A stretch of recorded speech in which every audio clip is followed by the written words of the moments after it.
नमस्कार साथियों, कैसे हैं आप सभी। स्वागत है आप सभी का। मैं अमित शुक्ला आप सभी के सामने उपस्थित हूं। एमपी पॉलिटी स्पेशल में आज हमारा जो टॉपिक है उसका नाम है मध्य प्रदेश राज्य निर्वाचन आयोग, Madhya Pradesh state election commission. बहुत ही शानदार और बहुत ही बेहतरीन टॉपिक है और बहुत ही ज़्यादा महत्वपूर्ण टॉपिक है। हमेशा की तरह आपको इसके अलावा और कुछ भी करने की आवश्यकता नहीं है और इसी तरीके से इन डेप्थ एंड ऑथेंटिक निर्वाचन आयोग को ही हम पढ़ने वाले हैं। पूर्ण रूप से ऑफिशियल वेबसाइट, ऑफिशियल डॉक्यूमेंट्स, सरकार की तरफ से प्रकाशित सामग्री को देखते हुए ही हम हमेशा लेक्चर्स और हमारे नोट्स बनाते हैं। इसीलिए कठिन से कठिन प्रश्न भी हमारे टेस्ट, हमारे एमसीक्यूज और हमारे नोट्स से देखने को मिलते हैं। ये इतिहास रहा है और आगे भी ये इतिहास रहने वाला है। तो कृपया करके इसके अलावा कुछ भी एक्स्ट्रा पढ़ने की आपको आवश्यकता नहीं है। हम इसे दो तरीके से पढ़ेंगे, जैसा हमारा तरीका रहता है। जहां समझना है बैकग्राउंड से लेकर हर एक छोटी छोटी बात, वहां पर केवल और केवल समझेंगे, और जहां पर याद करने जैसे ही बातें बताई गई है तो उसे कोरिलेशंस के माध्यम से याद भी हम करने वाले हैं। फॉर एग्जाम्पल, संविधान में निर्वाचन आयोग का प्रावधान किस प्रकार से है, क्या संवैधानिक आधार है, क्या संरचना है, इन सबको आपको समझना पड़ेगा, जो कि हम समझेंगे। लेकिन अगर मध्य प्रदेश राज्य निर्वाचन आयुक्त शुरुआत से लेकर अंत तक आपको याद करना है तो उसमें कुछ समझने जैसा तो नहीं है, वहां पर पूरा का पूरा रटना ही पड़ेगा, इसका कोई ऑप्शन नहीं है। तो उसे हम कोरिलेशन के माध्यम से याद भी करेंगे, जो कि आगे आप देखने वाले हैं। तो चलिए शुरुआत करते हैं। जय श्री महाकाल सभी को। मध्य प्रदेश राज्य निर्वाचन आयोग, बस एक छोटी सी बात मैं आपको बता दूं, जितने भी हमारे ऑफिशियल सोशल नेटवर्किंग प्लेटफॉर्म है, आप यहां पर ऐड हो जाइए। संबंधित सोशल नेटवर्किंग प्लेटफॉर्म में आप वहां पर नाम सर्च करके फॉलो, सब्सक्राइब कर लीजिए, जिससे आपको बहुत फायदे होंगे। जैसे फेसबुक के पेज पर आपको कई लेक्चर्स पूर्ण रूप से फ्री मिल जाएंगे। इंस्टाग्राम पर आपको कोरिलेशंस के माध्यम से कठिन चीज बहुत ही कम समय पे याद करवा दी जाएगी। आप हमारे इस कॉन्टेक्ट नंबर पर, जो कि नया है, इस पे व्हाट्सएप के द्वारा मैसेज के जरिए हमसे जुड़ सकते हैं, आपकी कोई भी क्वेरी हो। साथ ही साथ आप ज्ञानदूत एकेडमी और मेरा ऑफिशियल चैनल, ये भी ऑफिशियल है लेकिन ये ज्ञानदूत एकेडमी के नाम से, और अमित शुक्ला नोट्स पर ऐड हो जाइए, ताकि हिंदी, इंग्लिश, पीडीएफ आपको अलग अलग लैंग्वेज में मिल सके। हमारे Gyandoot academy official WhatsApp channel पर आपको एमसीक्यूज और कई सारी जानकारी, नोटिफिकेशन प्राप्त होंगे, और हमारे यूट्यूब चैनल पर भी आप जुड़ जाइए, सब्सक्राइब कर लीजिए। ये आपका बहुत बड़ा फायदा है, क्योंकि आप किसी भी जगह ऐड नहीं हुए, या फिर कहीं जगह ऐड हो गए, कहीं नहीं हुए, और वहीं से प्रश्न आ गया जहां आप ऐड नहीं, तो आप बहुत ही ज्यादा पछताएंगे। साथ ही साथ आप हमारी ऐप को भी डाउनलोड कर लीजिएगा, लिंक डिस्क्रिप्शन में देकर रखी है, ज्ञानदूत एकेडमी आप सर्च कर लीजिए और ऐड जरूर हो जाए। चलिए भैया, तो शुरुआत करते हैं हम मध्य प्रदेश राज्य निर्वाचन आयोग की। सबसे पहली बात, थोड़ा सा मैं इसके बारे में नाम लिख देता हूं, है ना। मध्य प्रदेश राज्य निर्वाचन आयोग। अब देखो, अभी तक हमने जो आयोग देखे थे उसमें जैसे महिला आयोग, अनुसूचित जाति आयोग, अनुसूचित जनजाति आयोग या पिछड़ा वर्ग आयोग, ये सभी के सभी आयोग किसी न किसी अधिनियम के द्वारा स्थापित किए गए थे। इसका मतलब क्या है, ये किस प्रकार के आयोग थे? सांविधिक आयोग थे। लेकिन क्या भारत निर्वाचन आयोग एक सांविधिक आयोग है? तो इसका उत्तर सीधा सा सीधा होगा नहीं, क्योंकि भारत निर्वाचन आयोग की हम बात कर लें या किसी राज्य के निर्वाचन आयोग की बात कर लें, उसके प्रावधान, संरचना, गठन से लेकर नियुक्ति से लेकर सेवा शर्तें, हर एक बात संविधान के अनुच्छेद में दी गई है, जो कि हम अभी आगे देखने वाले हैं। क्लियर है बात? तो चलिए शुरुआत करते हैं मध्य प्रदेश राज्य निर्वाचन आयोग की। सबसे पहली और बहुत ही महत्वपूर्ण बात अगर हम देखें तो पहली बात तो हो जाती है, संवैधानिक आधार इसका क्या है। एक सेकंड, है ना। किसी राज्य के निर्वाचन आयोग के गठन का संवैधानिक आधार, कॉन्स्टिट्यूशनल बेस क्या है। तो इसके लिए थोड़ा सा बैकग्राउंड में चलते हैं। देखिए 73rd 73वां एवं 74वां संविधान संशोधन CAA 1992 में आया था, लागू 1993 में हुआ था। इसको अपन अलग से पढ़ेंगे जब स्थानीय स्वशासन, पंचायती, नगर पालिकाओं, संस्थाओं, लोकल बॉडीज के बारे में जब पढ़ेंगे तब वहां पर डिटेल में देखेंगे। लेकिन थोड़ा सा ये किस प्रकार से इसका संवैधानिक आधार है वो समझ लेते हैं। तो 73वें एवं 74वें संविधान संशोधन के द्वारा क्या किया गया, संविधान में 2 भाग जोड़े गए, भाग 9 और भाग 9 क 9 और 9A, और इसी के अंतर्गत कुछ अनुच्छेद भी जोड़े गए 243 से लेकर 243 ओ तक, मतलब ABCDEFG इस प्रकार से ओ तक, और ओ खत्म होता है 243P से लेकर 243 ZG तक। Z खत्म होने के बाद फिर ZA, ZB, ZC इस प्रकार से चलते हैं। तो 243 से 243 O और 243P से लेकर 243 ZG, इसके अंतर्गत क्या किया गया, तो पंचायतों के प्रावधान जोड़े गए और इसके अंतर्गत नगर पालिकाओं के प्रावधान जोड़े गए, जो कि आगे के टॉपिक में अपन शानदार तरीके से देखेंगे। क्लियर है बात? मतलब ये हो गई क्या, लोकल बॉडीज। अब जब इनके गठन की बात कह दी गई है संविधान में, तो स्वाभाविक सी बात है मध्य प्रदेश राज्य निर्वाचन आयोग किस प्रकार का आयोग हो गया, तो कॉन्स्टिट्यूशनल कमीशन हो गया, संवैधानिक आयोग हो गया। ठीक है, अब संविधान के कौन से, अभी तो हमने देखा कि पंचायतों के या नगर पालिकाओं के प्रावधान हो गए हैं, अब इनका निर्वाचन भी तो करवाया जाना बहुत आवश्यक है। तो क्या बोला गया है कि 243 ट में, हिंदी में ट, इंग्लिश में के, 243 ट या 243 के अंतर्गत किसी राज्य के निर्वाचन आयोग का गठन किया जा सकता है। तो यह बात आपको ध्यान रखना है कि इसके लिए अलग, इसके लिए अलग ऐसा नहीं होगा। किसी राज्य के अंतर्गत लोकल बॉडीज, पंचायतों या नगर पालिकाओं के निर्वाचन करवाने के लिए एक ही निर्वाचन आयोग होता है। तो वो कहां पर किया गया है, राज्य निर्वाचन आयोग का गठन किया गया है 243 ट के अंतर्गत, 243 के अंतर्गत। अब मैं बार बार हिंदी और इंग्लिश नहीं बोलूंगा, मैं के ही लेकर चल रहा हूं। हिंदी मीडियम वाले ट याद रखे, इंग्लिश मीडियम वाले के याद रखे। तो राज्य निर्वाचन आयोग इस अनुच्छेद के तहत गठित होगा, यह बात अवश्य रूप से घोट लेना, प्रश्न आ सकता है। और यही राज्य निर्वाचन आयोग इनका और इनका क्या करवाएगा, गठन, निर्वाचन करवाएगा। तो अभी तो हमने ये देख लिया कि 243 ट या 243 के अंतर्गत राज्य निर्वाचन आयोग का तो गठन हो गया है, लेकिन कौन से अनुच्छेद के तहत पंचायतों के निर्वाचन करवाएगा और कौन से अनुच्छेद के तहत नगर पालिकाओं के निर्वाचन करवाएगा, यह महत्वपूर्ण बात है। तो याद रखिएगा, संविधान के अनुच्छेद 243 ट या 243 के, जिसके अंतर्गत इस निर्वाचन आयोग का गठन ही हुआ है, उसी अनुच्छेद के तहत मध्य प्रदेश या किसी राज्य का निर्वाचन आयोग पंचायतों का निर्वाचन करवाएगा।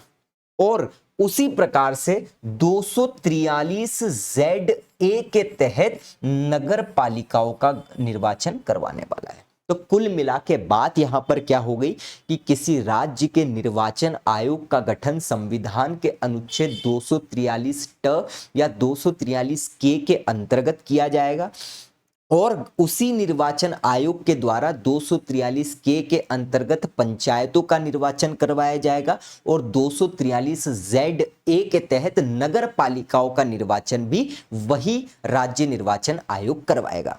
4 बातें करता है राज्य निर्वाचन आयोग, या फिर भारत निर्वाचन आयोग की भी हम बात कर लें तो 4 तरह की चीजें करता है ये निर्वाचन के समय। संचालन करवाता है, ठीक है, फिर उसके बाद क्या करता है, तो अधीक्षण करता है, ठीक है, नियंत्रण करता है, संचालन, अधीक्षण, नियंत्रण, और साथ ही साथ यहां पर अगर हम देखें तो कंट्रोल करता है, सॉरी निदेशन, इंग्लिश और हिंदी में एक जैसा लिख दिया, निदेशन करता है। मैं इंग्लिश शब्दों का इसलिए उपयोग कर रहा हूं ताकि, क्योंकि पीडीएफ जो है आपको हिंदी और इंग्लिश दोनों में अलग अलग सेपरेटली मिलने वाली है ना। तो कोई भी बच्चा या कोई भी एस्पिरेंट जो है हमारे लेक्चर के माध्यम से हिंदी और इंग्लिश में कंफ्यूज ना रहे, इसलिए मैं टेक्निकल वर्ड्स को इंग्लिश में भी यूज कर रहा हूं। तो किसी भी राज्य निर्वाचन आयोग के द्वारा जब निर्वाचन करवाया जाता है तो वो 4 तरह के काम करता है संबंधित निर्वाचन से रिलेटेड, इलेक्शन से रिलेटेड। संचालन करता है, मतलब कंडक्ट करवाता है इलेक्शन, है ना, मतलब पूरी तरीके से निर्वाचन करने का अधिकार रहता है, उसके पास पावर रहती है। अधीक्षण करता है, सुपरिंटेंडेंसी रखता है, नजर रखता है पूर्ण रूप से। नियंत्रण करता है, कंट्रोल पूर्ण रूप से निर्वाचन आयोग का ही रहता है किसी निर्वाचन में। और निदेशन मतलब डायरेक्शंस भी निर्वाचन आयोग ही देता है किस प्रकार से निर्वाचन किए जाएंगे। तो ये राज्य निर्वाचन आयोग के द्वारा काम रहते हैं किसी राज्य निर्वाचन या किसी राज्य के अंतर्गत निर्वाचन करवाने से संबंधित। तो ये होता है क्या, संवैधानिक आधार, और इस प्रकार से किसी राज्य के निर्वाचन आयोग का गठन किया जाता है। अगली बात अगर हम देखें तो संरचना क्या रहेगी, है ना, कंपोजिशन किस प्रकार से होता है। तो देखिए ये भी संविधान के अनुच्छेद 243 के अंतर्गत ही दिया गया है कि किस प्रकार से किसी राज्य निर्वाचन आयोग, या हम किसी की बात नहीं करेंगे, हम मध्य प्रदेश की ही बात कर रहे हैं कि मध्य प्रदेश राज्य निर्वाचन आयोग के अंतर्गत संरचना कैसी होगी। तो सीधी सीधी और स्पष्ट बात यहां पर यह है कि इस निर्वाचन आयोग में एक मुख्य निर्वाचन आयुक्त होगा, चीफ इलेक्शन कमिश्नर होगा, ठीक है, सीईसी। एक मुख्य निर्वाचन आयुक्त होगा, सीईसी होगा, और इसकी नियुक्ति कौन करेगा, तो 243 के अंतर्गत ही राज्यपाल करेगा। जहां आप केवल और केवल राज्यपाल याद रखना सब जगह, है ना, गवर्नर ही करने वाला है। और ये सब 243 के अंतर्गत ही होगा, क्योंकि राज्य निर्वाचन आयोग का गठन ही 243 या क के अंतर्गत हो रहा है, तो सब बातें भी इसी के अंतर्गत ही रहने वाली है। तो संवैधानिक आधार मतलब गठन किस प्रकार से किया जाएगा वो भी 243 या के अंतर्गत है। संरचना भी 243 के या के अंतर्गत है। तो एक मुख्य निर्वाचन आयुक्त होगा, सीईसी, जिसकी नियुक्ति राज्यपाल करेगा। क्लियर बात। अगली बात, तीसरा पॉइंट अगर हम देखें, किस प्रकार से किसी मुख्य निर्वाचन आयुक्त को पद से हटाया जा सकता है। तो पद से हटाने की प्रक्रिया क्या रहेगी किसी मुख्य निर्वाचन आयुक्त, क्योंकि एक ही रहने वाला तो एक ही की बात करेंगे। स्पष्ट तौर पर प्रश्न आपसे पूछा जा सकता है और एग्जाम में प्रश्न आएगा भी सही कि किसी मुख्य निर्वाचन आयुक्त को हटाने की प्रक्रिया उसी तरह रहेगी जिस प्रकार से किसी उच्च न्यायालय के न्यायाधीश को हटाया जाता है। बस इतनी बात याद रखना है और कुछ भी हमको याद नहीं रखना है। क्लियर। तो ये भी 243 या क के अंतर्गत ही बोली गई है। किसी निर्वाचन आयुक्त को उच्च न्यायालय के मुख्य न्यायाधीश के हटाने की प्रक्रिया जो रहती है उसी प्रकार से हटाया जा सकता है। और उच्च न्यायालय के न्यायाधीश को हटाने की प्रक्रिया में आपको शानदार तरीके से समझा चुका हूं, तो बार बार अपन यहां पर नहीं देखने वाले हैं। अगली बात जो है, चौथे पॉइंट की बात करें, सेवा शर्तें क्या होगी, टर्म्स एंड कंडीशंस क्या होगी किसी मुख्य निर्वाचन आयुक्त के लिए। तो ये भी 243 क में ही है, ये भी 243 क में ही है। सेवा शर्तें क्या होगी, तो किसी मुख्य निर्वाचन आयुक्त की पदावधि, टेन्योर हो गया, या कोई भी अन्य टर्म्स एंड कंडीशंस, सेवा शर्तें जो है उसकी जो बात करते हैं कि उस पर पूर्ण नियंत्रण राज्यपाल का ही रहेगा, गवर्नर का ही रहेगा। ये सब डिसाइड कौन करेगा? गवर्नर ही करेगा। बस इतनी सी बात आपको याद रखना है सेवा शर्तों में। दूसरी बात, पांचवी बात हम यहां पर देखें, कर्मचारी सहयोग। इसका मतलब क्या है कि जब भी कोई आयोग बनता है, कोई संस्था बनती है, तो उसके अंतर्गत अन्य स्टाफ भी रहता है। ठीक है, तो यहां पर भी यही बात बोली गई है कि किसी राज्य निर्वाचन आयोग में कर्मचारी सहयोग, कितने कर्मचारी हो सकते हैं, कितने नहीं हो सकते हैं, उन सब से संबंधित अधिकार भी किसको होने वाला है? गवर्नर को ही होने वाला है। देखिए, आप क्लास में रहकर शॉर्ट नोट्स और क्रिस्प बना लेना, जिससे आपको रिवीजन में बहुत आसानी होगी। ठीक है, आपको प्रिंट आउट की झंझट नहीं रहेगी, पैसे आपके कम खर्च होंगे, और साथ ही साथ बहुत शानदार नोट्स बनाने से लिखते लिखते, बोलते बोलते आपका रिवीजन भी बहुत अच्छा हो जाएगा। ठीक है, तो कर्मचारी सहयोग की बात हमने करी, गवर्नर ही इसके अंतर्गत क्या करता है? डिसाइड करता है। ठीक है, सभी बातें। अभी हम बात करते हैं इसका उद्देश्य क्या है ना? आप चाहे तो इसका स्क्रीनशॉट ले सकते हैं, है ना? अगर हम बात करें इसका उद्देश्य क्या है, किसका उद्देश्य? किसी राज्य के निर्वाचन आयोग के गठन का अभी गठन हमने नहीं किया है, गठन अभी करने वाले हैं। अभी तो हमने गठन किस प्रकार से हो सकते हैं, प्रावधान किस प्रकार से हो सकते हैं, वो सब देखा है। उद्देश्य की बात करें, ऑब्जेक्टिव की बात करें, तो ये तो अब आपको समझ में आ ही गया होगा। ठीक है, कि क्या इसके हो सकते हैं ऑब्जेक्टिव्स। तो बहुत स्वाभाविक सी बात है कि जब 73वें और 74वें संविधान संशोधन के अनुसार पंचायतों एवं नगर पालिकाओं के गठन कर दिए गए, तो उनके निष्पक्ष और स्वतंत्र रूप से क्या करवाना? निर्वाचन करवाना। बस यही क्या है? इसका उद्देश्य है। बस खत्म, कुछ एक्स्ट्रा आपको इसको देखने की जरूरत नहीं। ये इसके क्या हो जाएंगे? उद्देश्य हो जाएंगे कि किसी राज्य की लोकल बॉडीज के निर्वाचन को आसान रूप से करवाना। बहुत महत्वपूर्ण बात है अगली, सबसे खतरनाक बात, गठन। ठीक है, एस्टेब्लिशमेंट। मध्य प्रदेश राज्य निर्वाचन आयोग का गठन कब हुआ? और यहीं पर बच्चे फंसते हैं, क्योंकि इतिहास रहा है मध्य प्रदेश एमपीपीएससी के द्वारा जब भी यहां से प्रश्न आया है, हमेशा वो प्रश्न डिलीट हुआ है। मैंने इस पर वीडियोस भी बनाए थे जिस पे 50,000 से भी ज़्यादा व्यूज़ है। कई लोगों ने ये भी कहा था कि सर आप गलत बोल रहे हैं, ऐसा नहीं होगा। मैंने बस एक ही कमेंट करा था, पेपर हो जाए, आपत्ति लगा दो, जब फाइनल आंसर की आए चेक कर लेना, आपको पता चल जाएगा। कारण क्या है कि प्रश्न का फॉर्मेट ही वो हर बार गलत बना देता है, इसलिए कंफ्यूजन रहता है और बच्चा इतना डिटेल में तो पढ़ के जाता नहीं है, और आजकल डिटेल्ड ही प्रश्न आते हैं। तो ये दो बातें हमेशा याद रखना है आपको मध्य प्रदेश राज्य निर्वाचन आयोग के संबंध में। एक तो बात गठन में हो रही है कि इसका गठन कब किया गया और ये अस्तित्व में कब आया। जैसे गठन, मैंने किसी संस्था का गठन कर दिया, लेकिन उसने काम करना कब से शुरू किया? अस्तित्व बात हो जाती है वहां पर। तो 1 फरवरी 1994, बहुत ही महत्वपूर्ण बात है ना?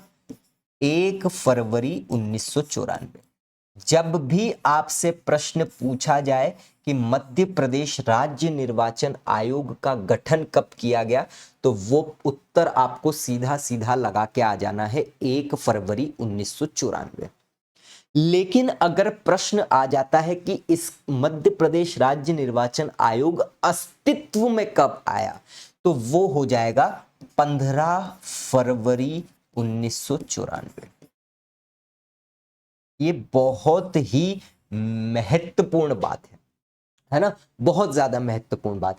1 फरवरी 1994 और 15 फरवरी 1994, ये इसके गठन की क्या कही गई है, बात कही गई है। और एमपीपीएससी क्या कर लेता है कि हमेशा पूछता है मध्य प्रदेश राज्य निर्वाचन आयोग अस्तित्व में कब आया, और ऑप्शंस ये दे देता है, ये देता ही नहीं है, तो वो डिलीट हो जाता है। और ये वेबसाइट पर ही लिखी गई बात है, अंदर लिखा हुआ है, ऊपर ऊपर आपको नहीं दिखेगा, है ना। तो जो मेहनत करके नहीं नोट्स बनाए हैं या नहीं पढ़ा है आपने या नहीं पढ़ाया गया है, तो इस प्रकार के कंफ्यूजन ही आपको रहने वाले हैं। तो गठन होता है 1 फरवरी 1994 और अस्तित्व में मध्य प्रदेश राज्य निर्वाचन आयोग जो है आया 15 फरवरी 1994।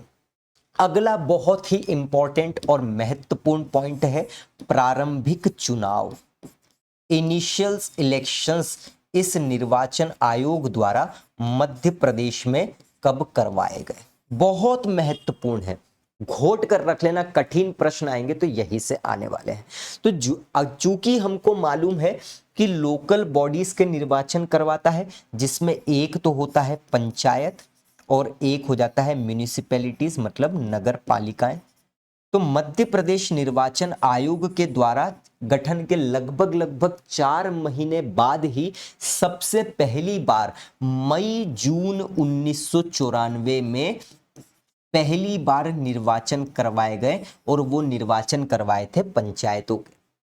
उसी प्रकार से पहली बार नगर पालिकाओं के निर्वाचन करवाए गए थे नवंबर दिसंबर 1994। तो 3 प्रकार के प्रश्न यहां से बन सकते हैं। कैसे? मध्य प्रदेश राज्य निर्वाचन आयोग द्वारा पहली बार चुनाव कब संपन्न करवाए गए? तो दोनों में पहली बार मई जून 1994 ही हो रहा है। दूसरा आ सकता है मध्य प्रदेश निर्वाचन आयोग के द्वारा पंचायतों के सर्वप्रथम चुनाव कब करवाए गए? मई जून 1994। प्रश्न आ सकता है मध्य प्रदेश राज्य निर्वाचन आयोग द्वारा म्यूनिसिपैलिटीज नगर पालिकाओं के चुनाव पहली बार कब संपन्न करवाए गए? नवंबर दिसंबर 1994।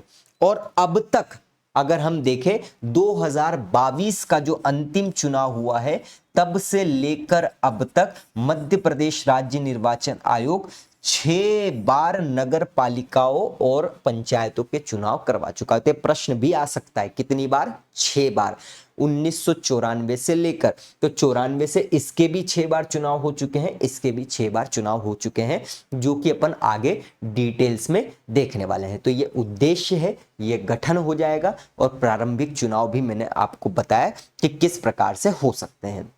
ठीक है, अगली बात वर्तमान स्थिति की बात करें कि वर्तमान स्थिति क्या है। तो वर्तमान स्थिति में कुछ भी नहीं है, बस इतनी सी बात यह है कि अब वर्तमान स्थिति के अनुसार जैसे ही पंचायतों और नगर पालिकाओं का जो टेन्योर है वो 5 साल रहता है, वो खत्म होता है, या खत्म 5 साल पूरा होने से पहले ही अगर भंग हो जाती है पंचायत या नगर पालिकाएं पूर्ण रूप से, तो फिर उनका चुनाव करवाना। तो यही वर्तमान स्थिति है कि समय समय पर पंचायतों के और नगर पालिकाओं के निर्वाचन स्वतंत्र एवं निष्पक्ष रूप से करना, यह है इसकी वर्तमान स्थिति, और कुछ ऐसा नहीं है। क्लियर है बात? तो आप इसका भी स्क्रीनशॉट ले सकते हैं। चलिए बात करते हैं हम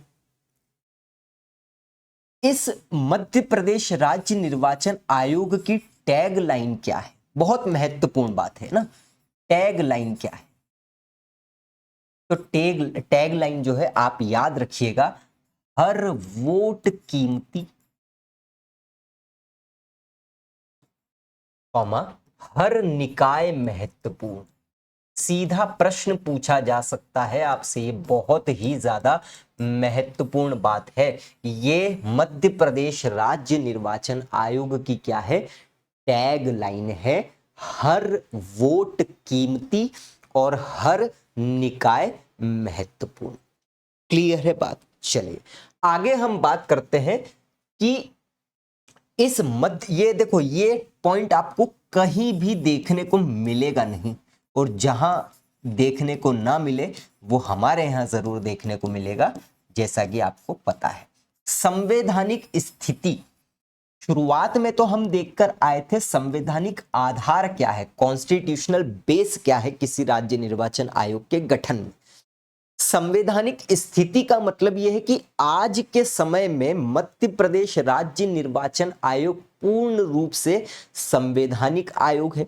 तो ये स्थिति कैसे उत्पन्न हुई, तो इससे संबंधित एक वाद है, ठीक है, 2006 का। ये वाद जो है, इसका नाम आप सुन लो पहले, किशन सिंह तोमर, किशन सिंह तोमर बनाम वर्सेस बनाम अहमदाबाद म्युनिसिपैलिटी नगर निगम। ये एक वाद था जो कि आया था। इस वाद में क्या हुआ था, ये अब क्या हो रहा था कि अहमदाबाद नगरीय निकायों के चुनाव के लिए फंड नहीं दिए जा रहे थे निर्वाचन आयोग के द्वारा, है ना, समय पर चुनाव नहीं करवाए जा रहे थे, तो हमको बहुत ज्यादा घुसने की आवश्यकता नहीं है। तो इसके संबंध में फिर किशन सिंह तोमर बनाम अहमदाबाद नगर निकाय जो है वाद आया। और ये बहुत ही महत्वपूर्ण वाद है, बहुत ही महत्वपूर्ण बोल सकते हैं हम निर्णय इसके अंतर्गत सुप्रीम कोर्ट ने दिया, क्योंकि यही वो वाद है जिसके आधार पर किसी राज्य के निर्वाचन आयोग को संवैधानिक स्थिति प्रदान की गई। पहले भी थी, ऐसा नहीं है, 92 से ही गठन हो चुका है, तो संवैधानिक कॉन्स्टिट्यूशनल आयोग तो पहले ही से था। लेकिन यहां पर एक प्रश्न उत्पन्न हो गया कि क्या मध्य प्रदेश, क्या इसमें बोला क्या गया था, इसमें ये बोला गया था कि क्या किसी राज्य के निर्वाचन आयोग को किसी लोकल बॉडी, संबंधित राज्य सरकार की लोकल बॉडीज का निर्वाचन करवाने का संवैधानिक अधिकार है, ये बस प्रश्न पूछा गया था। तो सुप्रीम कोर्ट ने ये बोला था इसमें कि किसी राज्य के निर्वाचन आयोग को वही अधिकार होंगे जो भारत के निर्वाचन आयोग को प्राप्त है। इसका मतलब राज्य निर्वाचन आयोग किसी भी राज्य का पूर्ण रूप से स्वतंत्र एवं निष्पक्ष आयोग माना जाता है, माना गया है और माना जाएगा। तो ये किशन सिंह तोमर बनाम अहमदाबाद नगर निकाय में वाद में बोला गया था। ये तो हो गई पूर्ण रूप से मध्य प्रदेश राज्य निर्वाचन आयोग की बातें। मैं आपको लिख कर दे रहा हूं, रिपीट कर रहा हूं, इनके नोट्स बना लेना, एक प्रश्न बाहर नहीं आने वाला है। ये पूर्ण रूप से कॉन्सेप्ट वाली बातें थी जहां पर आपको समझना था, ठीक है। तो समझने वाली बात तो पूरी हो गई। दो बातें और इसमें याद रखिए, जैसे राजस्थान पीएससी में और कई अन्य पीएससी में प्रश्न देखे जा चुके हैं कि किसी राज्य निर्वाचन आयोग के मिशन पूछ लिए गए हो, ठीक है, विजन पूछ लिए गए हो या मिशन पूछ लिए गए, ये प्रश्न आया है। तो किसी भी समय आपको मध्य प्रदेश राज्य निर्वाचन आयोग के संबंध में विजन और मिशन एमपी पीएससी द्वारा भी पूछा जा सकता है, ये देखने को मिल सकता है। तो विजन क्या है, बहुत सिंपल विजन ये है कि मध्य प्रदेश राज्य निर्वाचन आयोग मध्य प्रदेश में स्वतंत्र एवं निष्पक्ष चुनाव करवा सके, ऐसे वातावरण को सुनिश्चित करना, मतलब फ्री एंड फेयर निष्पक्ष चुनाव करवाना, ये इसका विजन है। ये मैं आपको मन से बनाकर नहीं बोल रहा हूं, ये सीधा सीधा मध्य प्रदेश निर्वाचन आयोग की ऑफिशियल वेबसाइट पर लिखा हुआ है, एज इट इज उसको मैं आपको समझा रहा हूं। तो ये है इसका विजन। मिशन क्या है, तो 3 प्रकार के मिशन की बात कही गई है। पहला मिशन तो यह है कि मध्य प्रदेश में निर्वाचन वैधानिक रूप से हो सके, लीगली हो सके, साथ ही साथ इनका प्रबंध, है ना, और प्रशासन, एडमिनिस्ट्रेशन शानदार तरीके से किया जा सके, ऐसी स्थितियों को सुदृढ़ करना, स्ट्रेंथन करना, इसका क्या है, मुख्य मिशन है। साथ ही साथ मध्य प्रदेश राज्य निर्वाचन आयोग जीआईएस एवं आईटी का हर क्षेत्र में उपयोग करे, इसको सीखे और अप्लाई करे, ये भी इसका मुख्य उद्देश्य है। जीआईएस मतलब जियोग्राफिक इंफॉर्मेशन सिस्टम, ताकि अलग अलग क्षेत्र का, अलग अलग निर्वाचन क्षेत्र की मैपिंग अच्छे से की जा सके, जिससे बाद में फ्यूचर में चीजें आसान हो सके निर्वाचन करवाते समय। और आईटी तो आप इंफॉर्मेशन टेक्नोलॉजी समझते ही है, इनका यूज करना। साथ ही साथ ये भी बोला गया है कि ये जो आईटी है, इंफॉर्मेशन टेक्नोलॉजी है, इसको मध्य प्रदेश राज्य निर्वाचन आयोग के कार्यालय ऑफिस में तथा अंतर कार्यालयीन का मतलब यहां पर क्या हो गया, इंटर ऑफिस, मतलब मध्य प्रदेश राज्य निर्वाचन आयोग से कनेक्टेड अन्य जितने भी ऑफिस है, ब्रांचेस है, उनमें भी आईटी को पूर्ण रूप से लागू करना और उपयोग करना इसका क्या है, मुख्य मिशन है। तो ये है इसका विजन और ये है इसका मिशन। चलिए, तो अभी तक हमने जितना देखा, एक बार नोट्स में क्या क्या लिखा है हमने वो देख लेते हैं। सबसे पहली बात, मैंने आपको विजन बताया तो मैं समझा ही चुका हूं, इसको फटाफट देखें क्योंकि सब करवा चुका हूं। मध्य प्रदेश में स्वतंत्र और निष्पक्ष चुनाव का वातावरण तैयार करना। आपको नोट्स ऐसे ही मिलेंगे, पीपीटी जो मैं आपको लेक्चर जो भी पढ़ा रहा हूं वो ऐसे ही मिलेंगे, लेकिन जो पीडीएफ मिलेगी हिंदी मीडियम वालों के लिए अलग, इंग्लिश मीडियम वालों के लिए अलग, शानदार तरीके से। ठीक है, मिशन मैंने आपको बताया, तो वैधानिक एवं प्रबंध ठीक तरीके से हो सके, है ना, जीआईएस और आईटी का उपयोग किया जा सके। साथ ही साथ आईटी जो है इसका आंतरिक और अंतर कार्यालय, मतलब कार्यालय और अंतर कार्यालय में क्या किया जा सके, उपयोग किया जा सके। तो ये हम देख चुके हैं। फिर हमने संवैधानिक आधार देख लिया कि 243 ZA में निर्वाचन करवाया जाएगा नगर पालिकाओं का, 243 ट के अंतर्गत पंचायतों का निर्वाचन किया जाएगा, और इस मध्य प्रदेश राज्य निर्वाचन आयोग का गठन 243 ट में ही होगा, ये हमने देखा। साथ ही साथ हमने ये भी देख लिया कि संचालन, अधीक्षण, निदेशन, नियंत्रण करना, सब मैंने आपको समझा दिया है पूर्ण रूप से। संरचना मैंने आपको बता दी है, एक राज्य निर्वाचन आयुक्त होगा जिसकी नियुक्ति गवर्नर करेगा, ये पढ़ चुके हैं अपन। पद से हटाने की प्रक्रिया मैं आपको बता चुका हूं कि उच्च न्यायालय के न्यायाधीश को जिस प्रकार से हटाया जाएगा उसी प्रकार से इनको भी हटाया जा सकता है। सेवा शर्तें मैंने आपको बता दी है कि राज्यपाल ही निर्धारित करेंगे। कर्मचारी सहयोग में आपको बता चुका हूं कि जितनी आवश्यकता है राज्यपाल ही निर्धारित करेंगे। उद्देश्य मैं आपको बता चुका हूं कि क्या इसके उद्देश्य है, तो समय समय पर आवश्यकता अनुसार निर्वाचन करवाना। गठन में आपको बहुत अच्छे से बता चुका हूं, 1 फरवरी 1994 को गठन हुआ, 15 फरवरी 1994 को अस्तित्व में आया। क्लियर है। एक बात यहां पर याद रखना, किसी राज्य में सबसे पहली बार राज्य निर्वाचन आयोग मध्य प्रदेश में ही गठित किया गया था।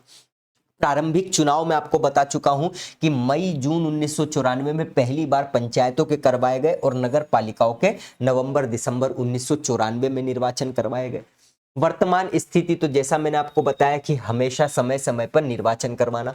मध्य प्रदेश राज्य निर्वाचन आयोग की टैग लाइन भी मैं आपको बता चुका हूं, हर वोट कीमती, हर निकाय महत्वपूर्ण। और साथ ही साथ आप देख सकते हैं संवैधानिक आधार या संवैधानिक स्थिति, कॉन्स्टिट्यूशनल स्टेटस क्या रहेगा, तो वो भी मैं आपको किशन सिंह तोमर बनाम नगर निगम अहमदाबाद भी समझा चुका हूं, बहुत अच्छे से और बहुत ही शानदार तरीके से। अब देखो, यहां तक आप देखेंगे तो एक एक बात मैंने आपको लिखकर समझाई है, आप नोट्स भी वैसे बना लेना। बाकी आपको जैसा समझाया है वो इस प्रकार से बेहतरीन फॉर्मेट में नोट्स भी मिल ही जाएंगे। क्लियर, यहां तक हो गई समझने की बात खत्म। अब हम तथ्यों पर जाएंगे, जहां जरूरी है वहां मैं आपको याद भी करवाऊंगा। देखिए भैया, सबसे पहली और महत्वपूर्ण बात, मध्य प्रदेश में अब तक जितने भी निर्वाचन आयुक्त हुए हैं शुरुआत से लेकर अंत तक, वो हमको याद करना है। अब देखो, किताबों में तो लिखा है, केवल लेक्चर्स कहीं पढ़ोगे तो वो बोल देंगे आपको, ठीक है, याद आपको ही करना है। आप 50 बार भी इनको सीधा सीधा याद करोगे, अनबी लोहानी, शरण शुक्ल, विजय सिंह, अजीत राय ज्यादा, तो भी आप एक समय बाद भूल ही जाओगे। और अब तो एमपीपीएससी थोड़े कठिन और इसी प्रकार के प्रश्न पूछ रहा है, और जो इनको सॉल्व करेगा वो आगे बढ़ेगा। तो मैं सीधा सीधा आपको कोरिलेशन पढ़ा रहा हूं, समझा रहा हूं, याद करवा रहा हूं।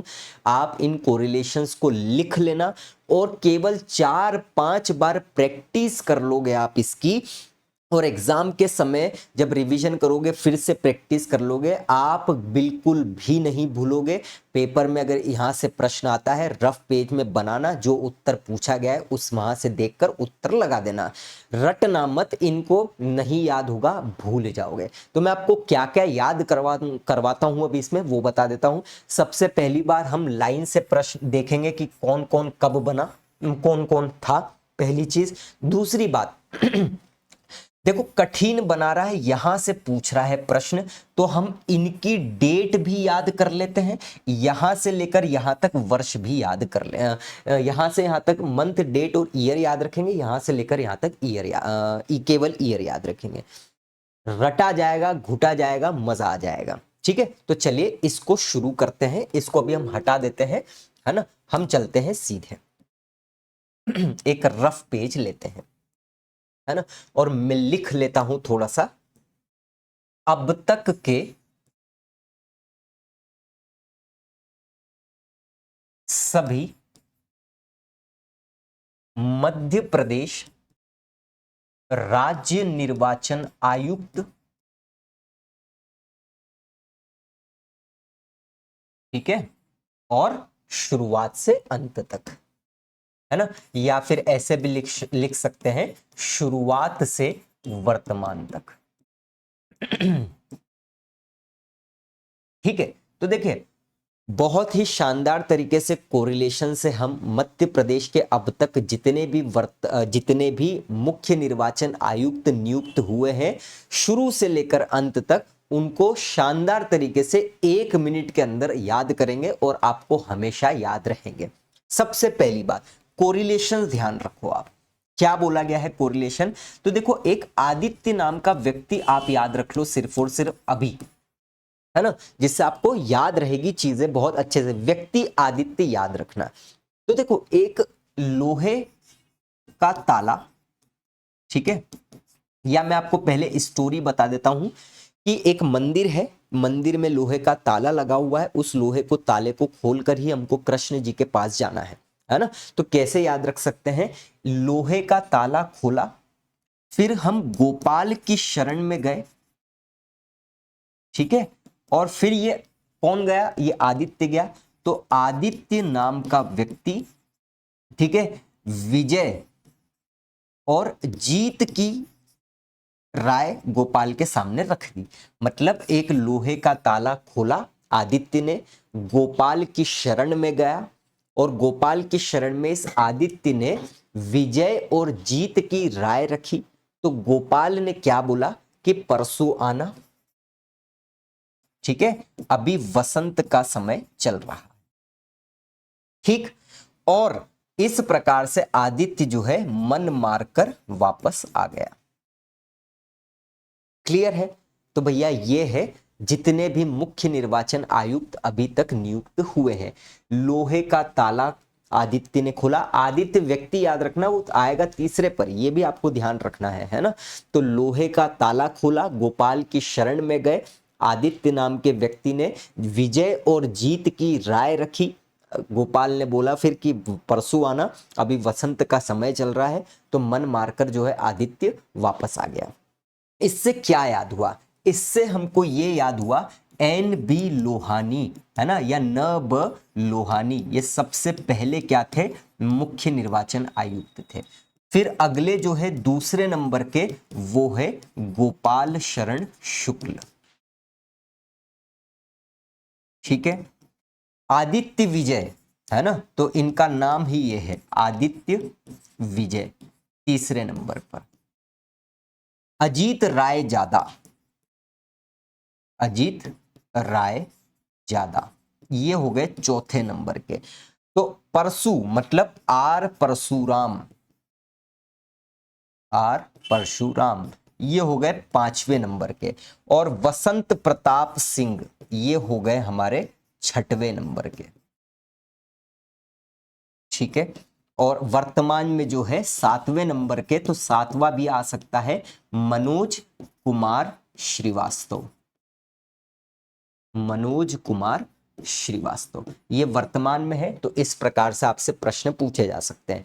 कैसे याद रहेगा, तो इनको बेहतरीन तरीके से याद रख लो। लोहे का ताला खोला, गोपाल की शरण में गए, आदित्य ने विजय और जीत की राय रखी, भगवान बोले परसों आना, अभी वसंत का समय चल रहा है, तो वो मन मार के वापस आ गया। प्रश्न कैसा पूछा जा सकता है?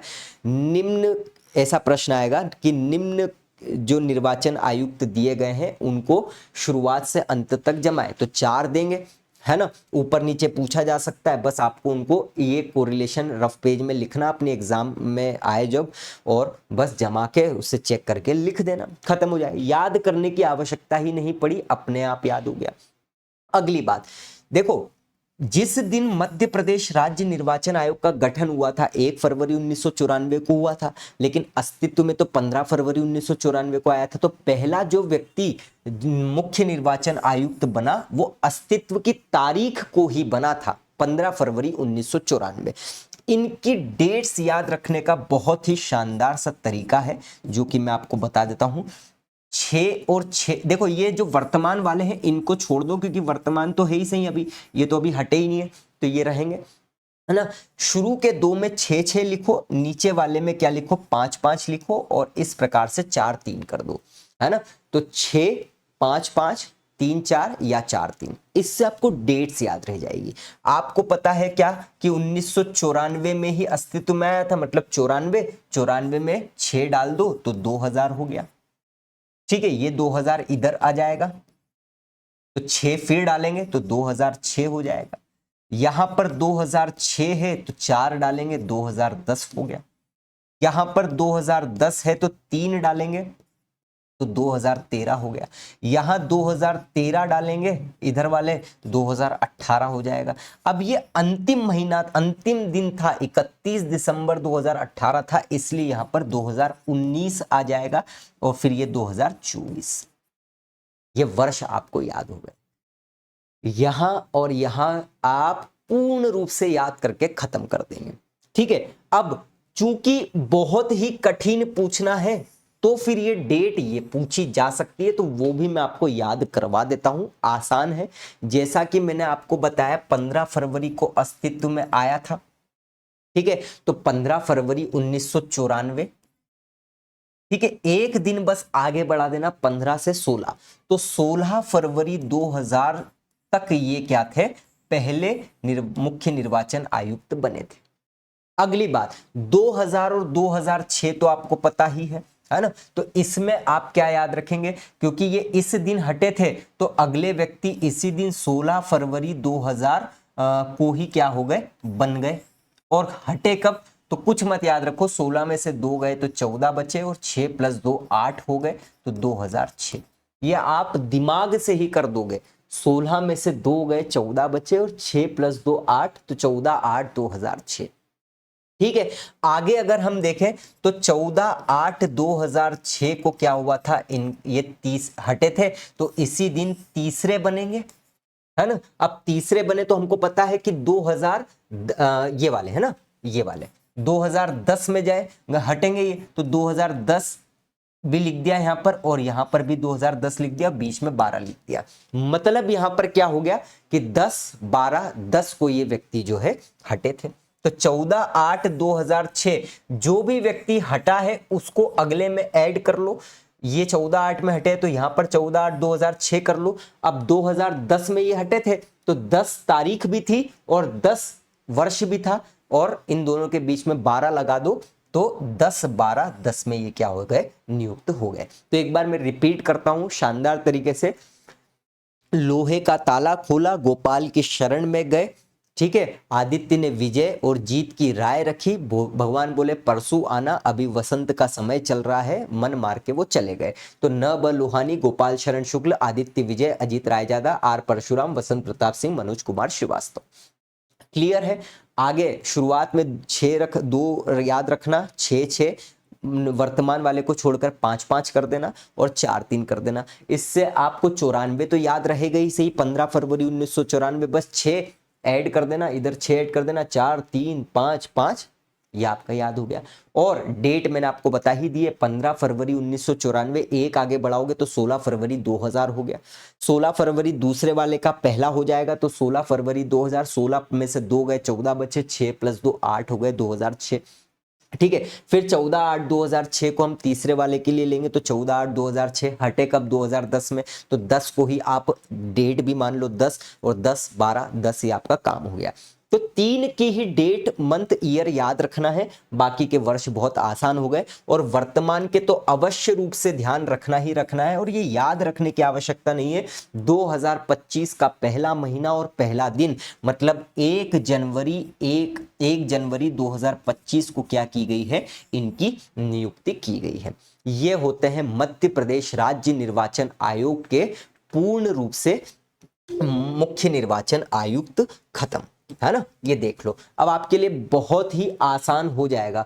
कोरिलेशंस जो है उसको नोट डाउन कर लो, जैसा मैंने बोला है 2-3 बार। अगर आपको लगता है कि जल्दी से नहीं हुआ तो 2-3 बार वीडियो को धीरे धीरे चलाओ। कोरिलेशन जैसा बोला है एज इट इज लिख लो। 4 बार याद करोगे या 4 दिन भी याद करोगे, आप कभी नहीं भूलोगे, क्योंकि आपको एमपी पॉलिटी में कई सारों की लिस्ट याद रखनी है। ऐसे याद रख लोगे तो कभी भी कंफ्यूज नहीं होगे, आसानी से आपका दिमाग ही उत्तर दे देगा। और अब आप ये भी कैसे याद रखोगे कि लोहानी और ये सभी कोरिलेशन जो है निर्वाचन आयोग से संबंधित है। तो एक बात चलती है कहावत, लोहे के चने चबवा दिए, तो लोहे से लोहानी, चने से निर्वाचन, ये आपको याद हो जाएगा। ठीक है। अब इनमें ये सबसे महत्वपूर्ण बात है जो आप याद रखिएगा। अगर पूछा जाए सबसे लंबा कार्यकाल मध्य प्रदेश के किस निर्वाचन आयुक्त का रहा है, तो दूसरे वाले का, है ना। आप डेट से ही समझ सकते हो आसानी से। ठीक। दूसरी बात यहां पर ये चौथे नंबर के व्यक्ति है अजीत रायजादा। इनमें एक बहुत महत्वपूर्ण बात हुई थी कि जो मध्य प्रदेश राज्य निर्वाचन आयोग का लोगो है ना, जैसे लोगो मैं आपको दिखाता हूं ये लोगो आप देख रहे होंगे यहां पर।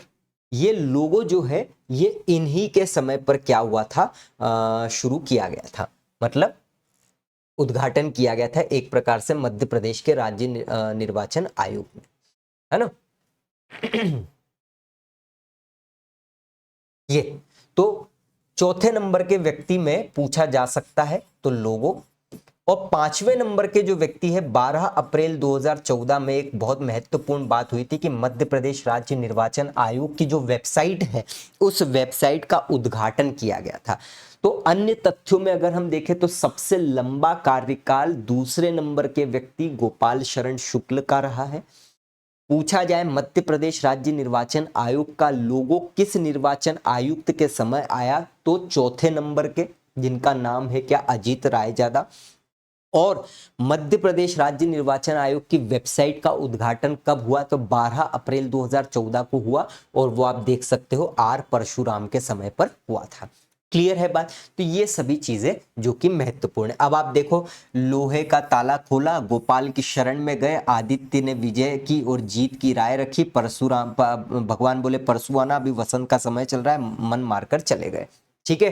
क्या देखा था, 6-6, 4-3, 5-5, ये तो याद ही नहीं करना है ना। 15 फरवरी 1994 अस्तित्व में आया, 16 फरवरी 2000, है ना। तो 6 से 94 2000, 2000 से 6, 6 से 10, 10 से 13, 13 से 18, 19 से 24, और ये वर्तमान में 1 जनवरी 2025 है ही से। 15 फरवरी 1994 आपको याद ही है, मैंने बोला एक दिन आगे बढ़ा देना, 16 फरवरी 2000, ये 16 फरवरी 2000 यहाँ पर आ जाएगा, 16 में से 2 गए, 14 बचे, 6 + 2 8, 2006 हो गया। ये 14 + 14 8 2006 यहाँ पर आ जाएगा। 6 से हमको मालूम है 2010 तक जाएंगे, तो 10 यहाँ पर है, 10 यहाँ लिख दो, 12 इनकी ही मंथ डेट और ईयर याद रखनी है। बाकी 10 13 13 18 19 24 ही खत्म हो गया। एक बार की मेहनत हमेशा आपके काम आने वाली है। चलिए बढ़ते हैं आगे। अब ये जो है बहुत महत्वपूर्ण है और इसको आप याद कर लेना, कोई बहुत ज्यादा नहीं दिक्कत आएगी, है ना। मध्य प्रदेश राज्य निर्वाचन आयोग के मुख्य सचिव सबसे पहले प्रथम सचिव कौन थे, पूछा जा सकता है। तो प्रकाश चंद जो है ये सबसे पहले क्या थे, सचिव थे। और 15 फरवरी 1994 को अस्तित्व में आया, तो उसके एक दिन बाद इनकी नियुक्ति हुई थी, मतलब 16 फरवरी 1994। आपको बाकी याद रखने की आवश्यकता नहीं। ठीक है। दूसरा आपको याद रखना है रखो, नहीं रखना है कोई बात नहीं, लेकिन प्रथम सचिव अवश्य रूप से ध्यान रखना है, जो कि प्रकाश चंद है। ठीक है। वर्तमान में सचिव कौन है? तो दीपक सिंह है, और उप सचिव भी है दो, जिनका नाम है मनोज मालवीय और सुतेश कुमार शाक्या। इस प्रकार से भी प्रश्न पूछा जा सकता है कि मध्य प्रदेश राज्य निर्वाचन आयोग की प्रथम महिला सचिव कौन थी? तो वो थी विजया श्रीवास्तव। तो ये थी तो प्रथम, लेकिन तीसरे नंबर की सचिव थी, मतलब प्रकाश चंद यशपाल कुमार के बाद विजया श्रीवास्तव जो है इनको नियुक्त किया गया था, और ये सबसे पहली महिला सचिव थी, और एकमात्र अभी यही बनी है अब तक। ठीक है, तो क्या याद रखना है? प्रथम सचिव प्रकाश चंद, वर्तमान सचिव दीपक सिंह, वर्तमान में उप सचिव जो है वो है मनोज मालवीय, संतोष कुमार शाक्या, और पहली महिला सचिव तो विजया श्रीवास्तव, जो कि तीसरे नंबर की थी 98 से 2000। क्लियर बात? चलिए आगे बढ़ते हैं अपन। अब आते हैं हम पंचायत निर्वाचन एक नजर में। बहुत बहुत बहुत बहुत महत्वपूर्ण कठिन प्रश्न यही से आएगा, लेकिन जैसा मैंने आपको शुरुआत में ही बोला है, अगर नंबर किसी टॉपिक से कठिन भी सही करके लाना है तो आपको उस टॉपिक को शुरू से लेकर अंत तक इन डिटेल पढ़कर जाना है, क्योंकि बेसिक पढ़कर जाओगे, बेसिक किताबों से पढ़कर जाओगे तो वो प्रश्न तो सब सॉल्व कर लेंगे, लेकिन कठिन प्रश्न बनेगा या बनाओगे तभी तो आप उन लोगों से भी आगे बढ़ पाओगे, क्योंकि हर कोई वो सॉल्व नहीं कर पाएगा, और यही रैंक लाने का सीधा सा फंडा है। तो हम पंचायतों का निर्वाचन देख रहे हैं एक नज़र में, उसी प्रकार से नगर पालिकाओं का निर्वाचन भी देखेंगे एक नज़र में। यहाँ पर एक नज़र का मतलब यह है कि जो सबसे अंतिम चुनाव हुआ है 2022 का, और जो सबसे पहला चुनाव हुआ था 1994 में पंचायत और नगर पालिकाओं का, उनमें क्या विशेषता रही है ये देखना है हमको, और ऐसा एमपीपीएससी प्रश्न पूछ भी चुका है। तो पहले हम पंचायतों के निर्वाचन की विशेषता देख लेते हैं, क्या विशेषता रही है। तो 1994 का जो सबसे पहला चुनाव हुआ था मई जून में, ठीक है, सबसे पहला, इनकी विशेषता देखो। तो राज्य निर्वाचन आयुक्त कौन थे इस समय? तो एनबी लोहानी, याद करवा चुका हूं आपको, तो इनका डेट मंथ ईयर भी पता है। ठीक है, सचिव की बात करें तो ये भी मैं आपको करवा चुका हूं, प्रकाश चंद, ये तो याद ही हो गया आपको, है ना। कितने चरणों में हुआ था ये महत्वपूर्ण है, सीधा प्रश्न आ सकता है। तो सबसे पहला पंचायत का जो निर्वाचन है वो 3 चरणों में हुआ था। ठीक, बात करते हैं मतदान प्रतिशत। तो मतदान प्रतिशत कुल कितना हुआ था? तो 68.48%, याद रखना, 68-48। मध्य प्रदेश में जो पहला पंचायतों का निर्वाचन हुआ मई जून 1994 में, उसमें मतदान प्रतिशत जो था वो 68.48 था। खत्म हो गई इसकी विशेषता। ये आपको याद ही है, 3 चरण में हुआ था, ये याद रखना। एक बात और याद रखना, अभी तक जितने भी चुनाव हुए हैं पंचायतों के 3 चरण में ही हुए हैं, लेकिन जो दूसरा था, है ना, 1999-2000 का, ये जो है ये 2 चरणों में हुआ था, है ना। या दूसरे को छोड़ो, आप ऐसा भी याद रख सकते हो, 99-2000 का पंचायत का चुनाव 2 चरणों में हुआ था। ये एक विशेषता है ना, और ये हर कोई नजर नहीं आएगी, ये बनाने पड़े हैं प्रश्न, ऐसे ही नहीं बन गए, ये बनाने पड़े हैं। तो याद रखना, एमपीपीएससी भी बना सकती है और वो बनाती है आजकल। तो 99-2000 का पंचायत निर्वाचन 2 चरणों में हुआ था, ये खत्म हो गया।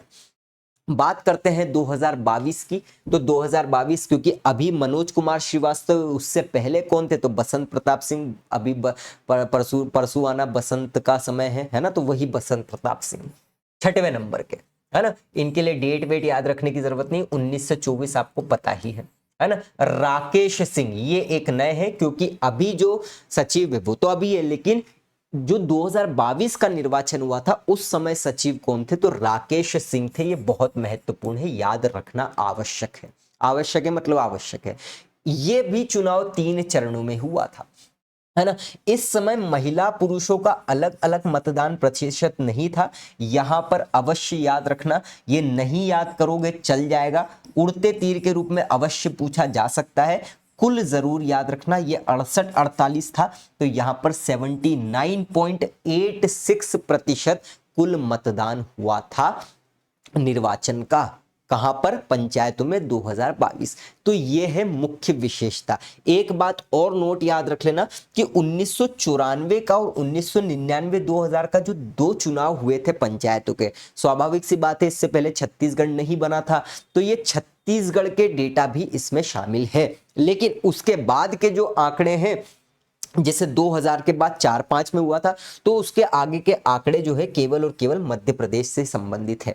ये पंचायतों में और नगरीय निकाय दोनों में ही आपको पता होना चाहिए, यहाँ से प्रश्न नहीं आएगा, है ना। और ये मत सोचना कि इसके आंकड़े हैं तो फिर इसमें तो सर छत्तीसगढ़ का भी होगा, तो कोई दिक्कत नहीं है, आपको यही याद रखना है, ऐसा ही प्रश्न आएगा। ठीक, तो ये है विशेषता 94 की, ये है 2022 की विशेषता। अवश्य तौर पर याद कर लेना, किसी भी एग्जाम में पूछा जा सकता है। नगरीय निकायों में भी यही रहेंगे, 1994 में राज्य निर्वाचन आयोग, सचिव भी यही रहेंगे प्रकाश चंद। ये याद रखना है, चरण कितने थे इसके? 2। वहां पर दोनों 94 और 2022 पंचायत दोनों 3 चरण थे। यहां पर पहला वाला जो 94 में नगर पालिकाओं का हुआ था वो 2 चरणों में ही हुआ था। योग कुल कितना था इसमें, मतलब प्रतिशत कितना था मतदान का? तो 77.40% कोरिलेशन बना लेना, आसानी से बन जाएगा। निर्वाचित महिला प्रतिनिधियों की संख्या कितनी थी, मतलब इस समय 2352 महिलाएं जो है नगरीय निकायों के चुनाव में जीती थी, प्रतिनिधि रिप्रेजेंटेटिव बनी थी। ठीक है, तो ये बहुत ज्यादा महत्वपूर्ण नहीं है, नहीं भी करना है तो चल जाएगा, लेकिन अगर पूरा टॉपिक याद हो गया है और कुछ बचा है तो तब आप इनको कर सकते हैं। ठीक है, यहां पर यही रहने वाले हैं, यहां पर यही रहने वाले हैं, बस डबल कर देना, 4 हो जाएगा। अब आप देख सकते हैं कि पहले वाले निर्वाचन में बढ़ा था, ठीक है, तो दूसरे वाले निर्वाचन में घटा, लेटेस्ट वाले में घटा है।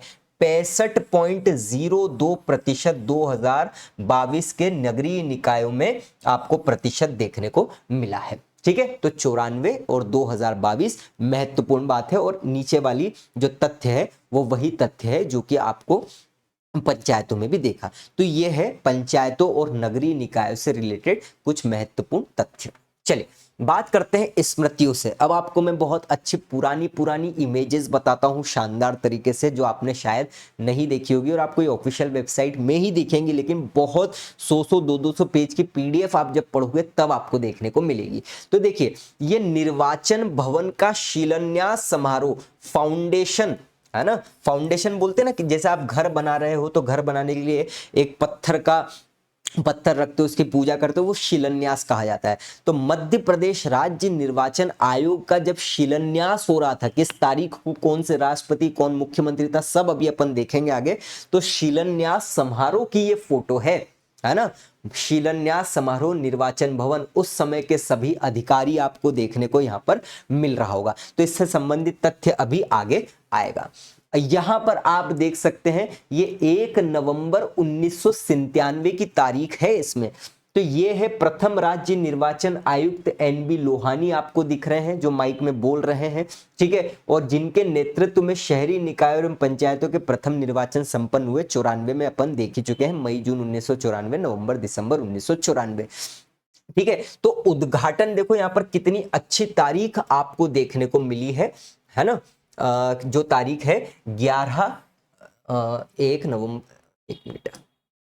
1 नवंबर 1997। ये तारीख अभी आपको आगे भी आएगी, है ना, अभी तो यहाँ पर फोटो में ही लिखा हुआ है। आगे की बात करते हैं। अगला फोटो है राज्य निर्वाचन आयोग का जो लोगो है, ये आप देख रहे होगा, है ना। तो इस लोगो का जो अनावरण है, अनवील किया गया, तो वो चौथे के समय पर किया गया था, अजीत रायजादा के समय पर, आप देख ही सकते हैं। तो ये प्रश्न आपसे पूछा जा सकता है। अगली बात है मध्य प्रदेश राज्य निर्वाचन आयोग जो है उसका उद्घाटन, बहुत ही महत्वपूर्ण बात है। तो 1 नवंबर 1997 याद रखिएगा, 1 नवंबर 1997 को उद्घाटन किया गया था मध्य प्रदेश निर्वाचन आयोग का। इस समय पर राज्यपाल कौन थे? तो मोहम्मद शफी कुरैशी बहुत महत्वपूर्ण है, अत्यधिक महत्वपूर्ण। और इस समय मुख्यमंत्री कौन थे? तो दिग्विजय सिंह आप देख सकते हैं यहां पर क्या थे, मुख्यमंत्री थे। और विपक्ष के नेता जो थे वो विक्रम वर्मा भी आप देख सकते हैं। ठीक है, तो ये शिलान्यास की तारीख अलग है और उद्घाटन की तारीख अलग है। आपने घर बनाया, पत्थर रखा, शिलान्यास, पहला फाउंडेशन, उसको शिलान्यास फाउंडेशन डे बोलते हैं, वो बन गया पूर्ण रूप से, अब उसका उद्घाटन करवाना है तो वो अलग तारीख रहती है। तो दोनों वापस से अपन आगे अन्य तथ्यों में आएगा, यहां पर आप इमेजेस देखते चलिए। अगली बात है निर्वाचन आयोग की वेबसाइट, जो कि मैं आपको बताया था 12 अप्रैल 2014 को क्या की थी, उद्घाटित की गई थी। इसको भी अनवील किया गया था, तो वो भी हम देख चुके हैं कि किसके समय पर हुआ था, है ना। निर्वाचन भवन का उद्घाटन मध्य प्रदेश के राज्यपाल मोहम्मद शफी कुरैशी द्वारा 1 नवंबर 1997 को संपन्न हुआ। इससे रिलेटेड न्यूज कटिंग है, ये दैनिक नई दुनिया भोपाल 2 नवंबर 1997 का फोटो है, इमेज है, जो कि इस तथ्य से रिलेटेड था। और इंग्लिश में भी ये 2 नवंबर 1997 को नेशनल मेल का एक इमेज, आपको एक न्यूज कटिंग देखने को मिल रही है। तो आप पढ़ लेना, इसमें कुछ ऐसा तथ्य आपको मिले तो आप पढ़ लेना, नहीं तो कोई बात नहीं, है ना। लेकिन 1 नवंबर 1997 ये आपको अवश्य तौर पर याद रखना है। उसी तरह मध्य प्रदेश राज्य निर्वाचन आयोग के भवन शिलान्यास के समय भारत के राष्ट्रपति शंकर दयाल शर्मा थे। मतलब कि राष्ट्रपति शंकर दयाल शर्मा के द्वारा ही मध्य प्रदेश राज्य निर्वाचन आयोग का शिलान्यास फाउंडेशन रखा गया था। और इन्होंने इस समय एक अभिभाषण देते हुए एक महत्वपूर्ण बात बोली थी कि मैं ऐसी जगह पर इस निर्वाचन भवन का शिलान्यास कर रहा हूं जहां पर मैं कई समय तक जेल में रहा था, और आज मेरा सौभाग्य है कि मैं वहीं पर राज्य निर्वाचन आयोग का शिलान्यास कर रहा हूं, है ना। तो देखो क्या बोला है यहां पर, राष्ट्रपति डॉक्टर शंकर दयाल शर्मा ने आज राज्य निर्वाचन आयोग के शिलान्यास अवसर पर अपना सहयोग संबोधन दिया और 2 महत्वपूर्ण घटनाएं बताई कि वे आजादी की लड़ाई के दौरान काफी समय तक भोपाल में इसी जेल के मेहमान रह चुके हैं। अब जब वे निर्वाचन भवन के शिलान्यास के लिए जेल घाटी से होकर शिलान्यास स्थल पर पहुंच रहे थे, तो उनके मन में आया कि अभी इसी जेल घाटी के पास निर्वाचन भवन बन रहा है, जहां के गांवों को उनकी वास्तविक सत्ता दिलाने के निरंतर लड़ाई लड़ने वाली संस्था का निर्माण एक सुखद सहयोग है। दूसरा इन्होंने संस्मरण बताया कि वे जब भोपाल राज्य के मुख्यमंत्री थे तब पहली बार ग्राम पंचायतों के चुनाव संपन्न करवाए गए थे। अब पुनः मध्य प्रदेश पंचायती राज व्यवस्था लागू करने वाला मध्य प्रदेश क्या बन गया है, अग्रणी राज्य। मतलब भोपाल राज्य, ये जब आप मध्य प्रदेश के निर्माण को पढ़ोगे ना तब आपको ये समझ में आएगा, जो कि अपन आगे पढ़ेंगे। तो ये बहुत महत्वपूर्ण बात है कि मध्य प्रदेश राज्य निर्वाचन आयोग का शिलान्यास करते समय भारत के राष्ट्रपति कौन थे? तो शंकर दयाल शर्मा ही थे। बहुत महत्वपूर्ण है, आगे देखने वाले हैं। आगे देखो, मल्टी पोस्ट ईवीएम। अब ईवीएम तो ईवीएम है, मल्टी पोस्ट ईवीएम का मतलब क्या है कि जब एक ही क्षेत्र में कई पदों के निर्वाचन करवाना है तो उसके लिए अलग अलग ईवीएम को कनेक्ट किया जाता है, उसको मल्टी पोस्ट ईवीएम बोला जाता है। तो पहली बार मध्य प्रदेश के द्वारा ही मल्टी पोस्ट ईवीएम के द्वारा चुनाव संपन्न करवाए गए थे 2014-15 में। बहुत महत्वपूर्ण बात है ना। तो मल्टी पोस्ट ईवीएम के द्वारा पहली बार चुनाव संपन्न किसके द्वारा करवाए गए? मध्य प्रदेश के द्वारा। कब? 2014-15 में। महत्वपूर्ण है। आगे की बात कृपया ध्यान रखें। अब ये जो जितनी भी अपन ने इमेजेस देखी है ना, उसमें कुछ तथ्य आपको यहां पर देखने को मिलेंगे। देखिए, निर्वाचन भवन का शिलान्यास किसने करा? तो बहुत महत्वपूर्ण प्रश्न आ सकता है। डॉक्टर शंकर दयाल शर्मा, 12 जनवरी 1995, तारीख याद रखना है। तो फाउंडेशन किसने रखा? शंकर दयाल शर्मा ने। कब रखा? 12 जनवरी 1995। ठीक है, आगे की बात, निर्वाचन भवन का उद्घाटन, तो उद्घाटन कब हुआ? तो सॉरी, ये 12 जनवरी है ना। 1 नवंबर 1997 को किसने करा? तो गवर्नर ने करा, मोहम्मद शफी कुरैशी। तो फाउंडेशन रखा था शंकर दयाल शर्मा जो कि राष्ट्रपति थे, लेकिन उद्घाटन किसने करा था? मोहम्मद शफीक कुरैशी ने। कोरिलेशन से सब पढ़ेंगे, राज्यपाल की लिस्ट, मुख्यमंत्री सबकी लिस्ट, तो इनने करा था 1 नवंबर 1997 को, और मुख्यमंत्री कौन थे? दिग्विजय सिंह। तो रिपीट कर रहा हूं, 12 जनवरी 1995 को फाउंडेशन रखा गया और उद्घाटन किया गया 1 नवंबर 1997 को। शंकर दयाल शर्मा, मोहम्मद शफीक कुरैशी और दिग्विजय सिंह थे। ठीक है, बात करते हैं मध्य प्रदेश राज्य निर्वाचन आयोग का लोगो। तो ये हम देख ही चुके हैं, चौथे राज्य निर्वाचन आयुक्त के समय अजीत रायजादा द्वारा अनावरण किया गया था। 12 अप्रैल 2014 को निर्वाचन आयोग की वेबसाइट 5वें निर्वाचन आयोग के समय, आयुक्त के समय पर बनाई गई थी। ये सब हम देख चुके हैं। इलेक्शन का स्लोगन, अब दो अंतर यहां पर ध्यान रखना। एक होता है मध्य प्रदेश राज्य निर्वाचन आयोग की टैगलाइन, तो हर वोट कीमती, हर निकाय महत्वपूर्ण। लेकिन इलेक्शन जो करवा रहा है वो, है ना, निर्वाचन करवा रहा है, उसका स्लोगन क्या है? तो prepare prepare prepare, triple P, बहुत ही महत्वपूर्ण है। ठीक है, सीधा प्रश्न देखने को मिल सकता है। आगे अगर हम बात करें, मध्य प्रदेश में सबसे पहली बार जो पहचान पत्र, पहले पहचान पत्र में फोटो नहीं रहते थे, तो आइडेंटिटी कार्ड जो रहता है उसमें पहली बार फोटो युक्त पहचान पत्र जो है वो 2014 में इसी के साथ संपन्न हुआ था। मतलब 2014 मध्य प्रदेश में पहली बार ऐसा निर्वाचन हुआ जिसमें फोटो युक्त पहचान पत्र का यूज किया गया। और मध्य प्रदेश में सबसे पहली बार NOTA, none of the above जो है, इसका शुरुआत कब की गई? तो ये भी 2014 में की गई थी, अगस्त 2014 में। अच्छा, मध्य प्रदेश जो है, जैसे हम बात कर रहे हैं कैंडिडेट जो रहते हैं ना, 1 कैंडिडेट, 2 कैंडिडेट, 3 कैंडिडेट, है ना, ABC, और एक जो है फिर नोटा भी हो गया, है ना। तो हर कैंडिडेट के अपने अपने कुछ नाम होंगे। तो मध्य प्रदेश निर्वाचन आयोग के द्वारा नोटा को भी नाम दिया गया है ना, इसका नाम रखा गया है नोटा लाल, है ना। ये मैं मन से नहीं बोल रहा हूँ, ये ऑफिशियल वेबसाइट पर लिखी गई है, बहुत डिटेल में पढ़ोगे जब आप कई सारी पीडीएफ्स को पढ़ोगे ऑथेंटिक, तो नोटा लाल नाम दिया गया है। तथ्य बहुत इंपॉर्टेंट ऐसे तो नहीं है, बस एक फनी रूप में अच्छा पॉइंट है ना। तो 2014 में ये बात हुई और इसी नोटा का उपयोग भी 2014 में किया गया। ये कुछ न्यूज कटिंग है जो वर्तमान के करंट न्यूज को देखते हुए आपको देखने को मिल सकती है। जैसे सब जगह आपको देखने को मिल रहा है, India's first paperless poll held in Bhopal. ठीक है, MP poll body conducts paperless voting in gram panchayat by election. यहां से हमको ये सब देख रहे हो, देश में पहली बार पंचायत चुनाव में पेपरलेस मतदान हुआ। तो यहां पर सब जगह एक चीज देखने को मिल रही है कॉमन, मध्य प्रदेश में पहली बार, या देश की बात भी बोली गई है, देश में पहली बार पेपरलेस मतदान एक उप निर्वाचन में मध्य प्रदेश के द्वारा ही करवाया गया था, जो कि अभी आगे बताऊंगा।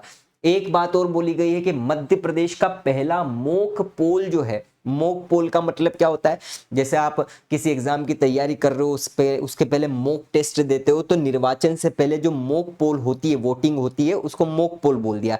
तो ये सबसे पहली बार रीवा में किया गया था 2014 में।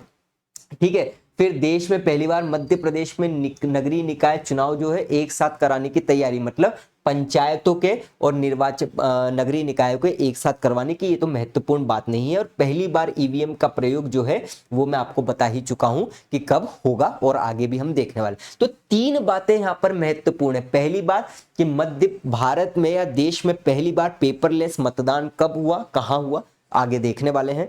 पहली बार मॉक पोल कहां पर हुआ था? रीवा में हुआ था 2014 में। और पहली बार ईवीएम का प्रयोग भी अपन देख चुके हैं। तो चलो इसी को न्यूज के रूप में देख लेते हैं।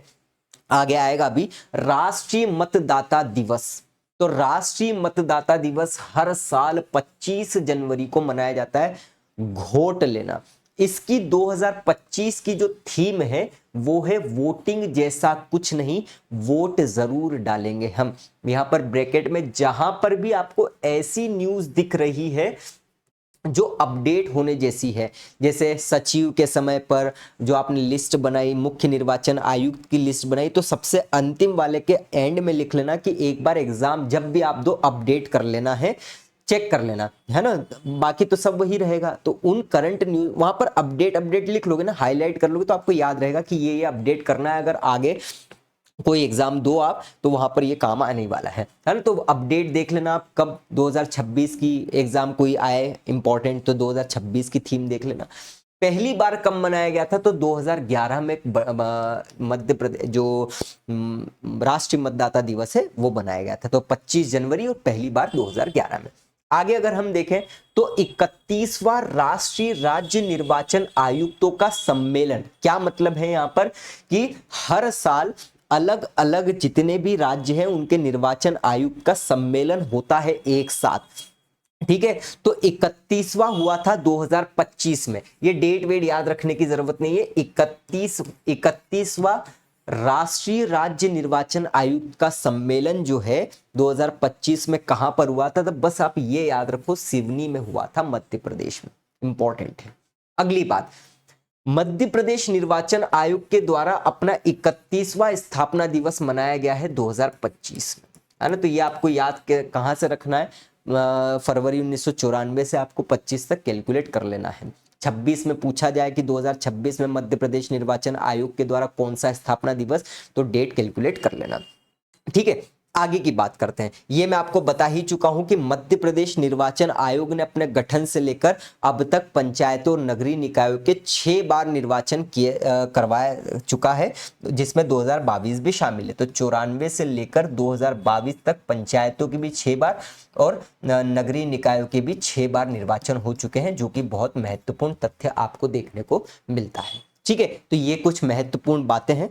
आगे अगर हम बात करते हैं, तो जब निर्वाचन होता है ना, तो किसी राज्य का, या हम बोल सकते हैं जब वो सीधी सी बात है, किसी राज्य का जिला निर्वाचन अधिकारी जो हो जाता है वो कौन हो जाता है, उस जिले का कलेक्टर हो जाता है, जो मतदान सूची तैयार करने का दायित्व, तो बहुत सारी इनके पास पावर रहती है। अभी अपने को एमपी पॉलिटी में जिला प्रशासन भी पढ़ना है, वहां पर इस टॉप पॉइंट को बहुत अच्छे से कवर करेंगे, और स्थानीय स्वशासन पढ़ेंगे तब भी ये पॉइंट आएगा। अभी केवल इतनी बात याद रखो कि किसी जिले का निर्वाचन अधिकारी कौन होता है, तो जिले का कलेक्टर ही होता है। ये वाला जो पॉइंट है पेपर कटिंग जो है, वो ये वाला पॉइंट है बहुत महत्वपूर्ण, कि भारत में पहली बार पेपरलेस चुनाव कहां पर करवाए गए, तो मध्य प्रदेश में करवाए गए। उप निर्वाचन था, बाई इलेक्शन था, ये भोपाल में करवाए गए थे, और ग्राम पंचायत जिसका नाम है रतुआ रतनपुर, ये रतुआ रतनपुर में ही सबसे पहली बार देश में पेपरलेस मतदान करवाया गया था, ठीक। महत्वपूर्ण बात करते हैं मतपत्रों के अलग अलग रंग। इसको स्थानीय स्वशासन, जब पंचायत एवं नगरीय निकाय पढ़ेंगे तब आपको पढ़ना ही पढ़ना है। अभी तक तो प्रश्न नहीं आया है, लेकिन पूछा जा सकता है किसी भी समय, इसलिए प्रिपेयर रहो। देखो, मतपत्रों के अलग अलग रंग का मतलब क्या है कि पंचों के लिए अलग मतपत्र का रंग रहेगा, है ना, सरपंच के लिए अलग रंग रहता है, जनपद पंचायत, जिला पंचायत के सदस्यों के लिए अलग अलग रंग रहता है। तो अगर आप नगरीय निकायों में बात करें तो अध्यक्ष, महापौर, पार्षद, इन सब के लिए ईवीएम जो है इसका मतपत्र अलग अलग रंग होता है। जैसे पार्षद की अगर हम बात करें तो नगर परिषद के मामले में पार्षद नीले रंग का होता है ना मतपत्र। नगर पालिका के परिषद के मामले में पीला होता है, नगर पालिका निगम के मामले में गुलाबी होता है, और महापौर एवं अध्यक्ष के लिए जो मतपत्र का रंग होता है सफेद रहता है। ये आपकी मर्जी है, करना है तो कर लेना। मेरे को लगता है कि हाँ, यहां से कभी ना कभी प्रश्न आ सकता है, इस टॉपिक से ना भी आए, है ना, मध्य प्रदेश राज्य निर्वाचन आयोग टॉपिक से ना भी आए तो पंचायत और स्थानीय स्वशासन से तो आ ही जाएगा, इसीलिए मैं यहां पर भी लिख चुका हूं। सरपंच, जनपद पंचायत, जिला पंचायत में ईवीएम का मतपत्र का रंग जो है वो अलग होता है। जैसे पंच के लिए सफेद रहता है, सरपंच के लिए नीला, जनपद पंचायत के लिए पीला, और जिला पंचायत सदस्य के लिए गुलाबी। तो ये आप कोई ना कोई कोरिलेशन बनाकर इसको घोट लेना, और कोरिलेशन से ही आपको आसानी हो जाएगी। अच्छे से याद रखें, है ना। एक पंच मारा तो मुंह सफेद हो गया, है ना, किसको, महापौर, अध्यक्ष को, ऐसे कोरिलेशन बना लेना तो सफेद सफेद हो जाएगा। सरपंच, है ना, पंच को मारा तो सफेद हो गया, सरपंच को मारा तो नीला हो गया, है ना, और सदस्य सदस्य तो जनपद पीला, जिला पंचायत गुलाबी। इस तरीके से शॉर्ट कोरिलेशन बनाओगे ना तो आसान हो जाएगा।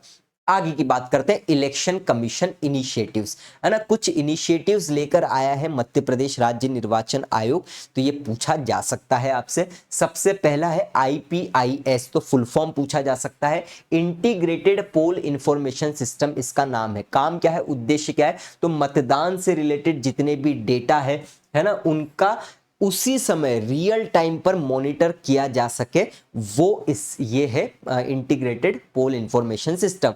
मतलब इलेक्शन हो रहा है, उसी समय हमको डेटा चाहिए, उसका रियल मॉनिटरिंग कर सके। जैसे क्रिकेट मैच होता है, रियल हमको डेटा मिलता है, कितने रन बने, कितने ओवर हुए, कितने विकेट हुए, तो रियल मॉनिटरिंग की जा सके उसके लिए। फिर एक है इंटीग्रेटेड इलेक्शन मैनेजमेंट सिस्टम, नाम से ही पता चल रहा है एकीकृत करना, मतलब चुनाव का प्रबंधन जिसके अंतर्गत ड्यूटी, व्हीकल, मटेरियल सब कुछ आ जाए, वो एकीकृत रूप से किया जा सके, उसके लिए IMES बनाया गया है।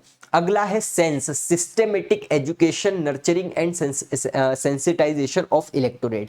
ये स्वीप के द्वारा ही इसको क्या किया गया था, इससे प्रेरणा ली गई थी। देखो स्वीप क्या है, SWEEP, ये है systematic votes education and electoral participation.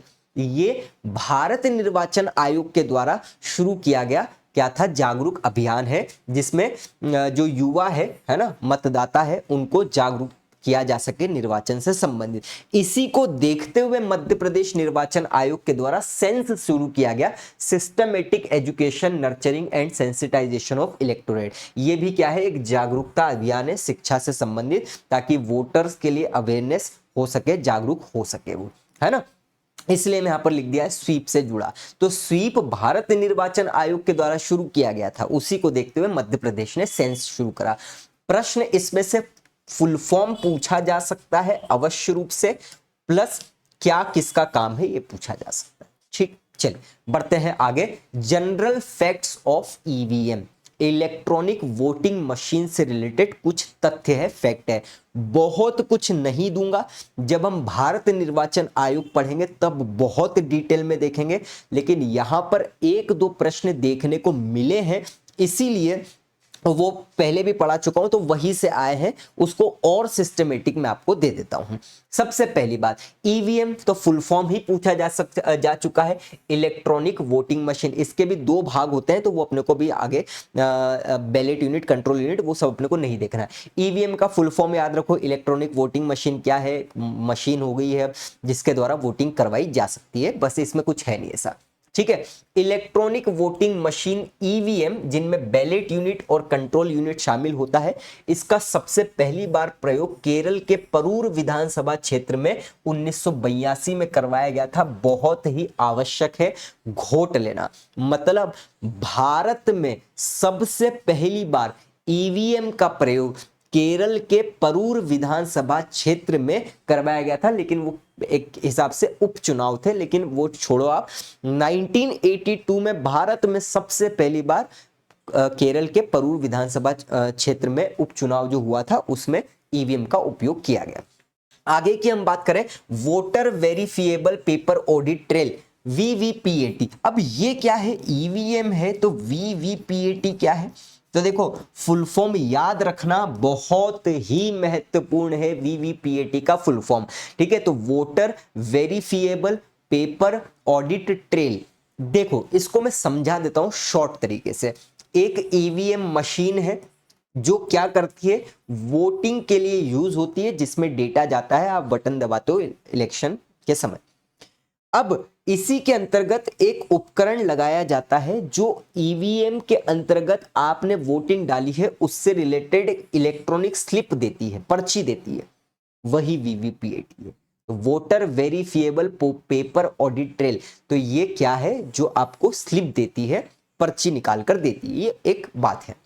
ठीक है, तो अभी हमने देखा कि EVM जो नॉर्मल EVM थी, जिसमें वोट डाला इलेक्शन हो गया, वो पहली बार 1982 में हो गया था केरल के परूर विधानसभा क्षेत्र में। लेकिन EVM जिसमें VVPAT भी था, उसके साथ पहली बार निर्वाचन जो है वो कहां पर हुआ था, नागालैंड के नोक्सेन विधानसभा क्षेत्र में 2013 में। तो ये बाद में तकनीक आई थी, बहुत समय बाद 2013 में। आगे की बात करते ईसीआई ईवीएम सिस्टम। अब देखो ईसीआई और ईवीएम में क्या अंतर है, तो बहुत सीधा सा मतलब ये है, ईवीएम का मतलब इलेक्ट्रॉनिक वोटिंग मशीन, जो हर किसी भी देश में ईवीएम के द्वारा अगर चुनाव हो रहे हैं तो वो इलेक्ट्रॉनिक वोटिंग मशीन हो गई। ईसीआई ईवीएम का मतलब है कि ये भारत निर्वाचन आयोग की खुद की ऑफिशियल, खुद के द्वारा बनवाई गई ईवीएम है, इसलिए इसको ईसीआई ईवीएम बोलते हैं। मतलब election commission of India EVM, ये दो ही जगह बनती है, बाद में अपन देखने वाले हैं। तो ये ईसीआई ईवीएम है और इस मशीन के द्वारा जो ECI election commission of India की है, तो ये बताता है कि अधिकतम 2000 वोट इसमें दिए जा सकते हैं, लेकिन सामान्यतः केवल 1500 वोट ही इसमें रिकॉर्ड किए जाते हैं सामान्यतः। ठीक है, तो ये बात याद रखना, ईसीआई ईवीएम क्या है और अधिकतम कितने वोट रिकॉर्ड किए जा सकते हैं, तो 2000।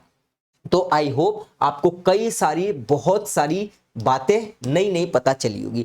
एक है मल्टी पोस्ट ईवीएम, जो मैं आपको बता ही चुका हूं और कब उपयोग हुआ है ये भी बता चुका हूं, है ना। मल्टी पोस्ट ईवीएम का मतलब क्या है, जब एक ही निर्वाचन में अलग अलग पदों के लिए निर्वाचन करवाना हो, वोटिंग डालना हो, तो फिर मल्टी पोस्ट ईवीएम का उपयोग होता है। और देश में पहली बार ही, सबसे पहले मध्य प्रदेश के द्वारा ही मल्टी पोस्ट ईवीएम का उपयोग किया गया था 2014-15 में। तो ये है ईवीएम। ईवीएम कब शुरू किया गया, वीवीपीएटी के साथ कब शुरू किया गया, ईसीआई ईवीएम क्या है और मल्टी पोस्ट ईवीएम क्या है। क्लियर बात, आई होप आपको सभी बातें समझ में आ गई होगी। Last but not the least, इन पूरी बातों को जो सामने लिखा हुआ है, इसको हम देखने वाले हैं स्थानीय स्वशासन एवं पंचायत नगरीय निकायों के समय पर। लेकिन बातें याद रख लो क्योंकि पंचायतों से संबंधित है। तो देखो, नगर पालिकाओं से, नगरीय निकायों से संबंधित कुछ अधिनियम है मध्य प्रदेश में।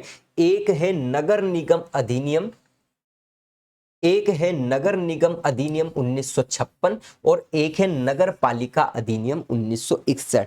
मतलब मध्य प्रदेश में जब भी नगर निगम के चुनाव करवाए जाते हैं, इस अधिनियम के द्वारा ही, इस अधिनियम में लिखी गई बातों के प्रावधानों के तहत ही किए जाते हैं। और नगर पालिका के अधिनियम इस अधिनियम के प्रावधानों के तहत ही लिखे जाते हैं। प्रश्न आ चुका है।